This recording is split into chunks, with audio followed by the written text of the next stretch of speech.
ஒரு சஹாபி வருகிறார், யா ரசூலல்லாஹ், தன்னுடைய தாயை தன்னுடைய முதுகிலே சுமந்தவராக கௌபாவை சுற்றி வலம் வந்து கொண்டிருக்கிறார் அந்த தோழர். நபிகள் நாயகம் ஸல்லல்லாஹு அலைஹி வஸல்லம் இடத்திலே வந்து, யா ரசூலல்லாஹ், என்னுடைய தாயை நான் அப்படியே தோளிலே சுமந்து கௌபாவை தவாப் செய்து வருகிறேன் யா ரசூலல்லாஹ், இப்படி செய்வது நான் என்னுடைய தாயோடு நல்ல முறையிலே நடந்து கொண்டு அதற்கு சமமாகுமா என்று கேட்கிறார். உடனே அல்லாஹ்வின் தூதர் ஸல்லல்லாஹு அலைஹி வஸல்லம் அவர்கள் சொன்னார், தோழரே,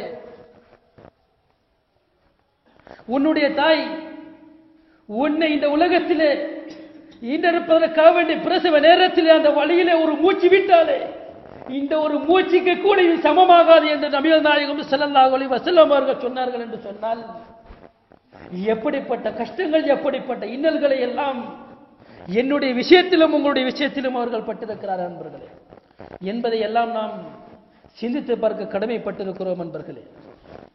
அபூ ஹுரைரா ரலியல்லாஹு அன்ஹு அவர்களை பொறுத்தவரை தன்னுடைய வீட்டை விட்டு அவர்கள் வெளியே கிளம்பி விட்டார்கள் என்று சொன்னால், அஸ்ஸலாமு அலைக்கி யா உம்மா, என்னுடைய தாயை அஸ்ஸலாமு அலைக்கும் என்று சொல்லிவிட்டு வெளியே செல்வார்களாம். அந்த பூரிப்பிலே தன்னுடைய தாய் அந்த சஹாபியை பார்த்து சொல்வார்களாம், அலைக்க யா புனைய, என்னுடைய மகனே உனக்கும் அல்லாஹ்வுடைய சாந்தியும் சமாதானமும் உண்டாகட்டும் என்று சொல்வார்களாம். இப்படிப்பட்ட ஒரு தாயையும் ஒரு பிள்ளையும் இன்றைக்கு பார்க்க முடிகிறதா?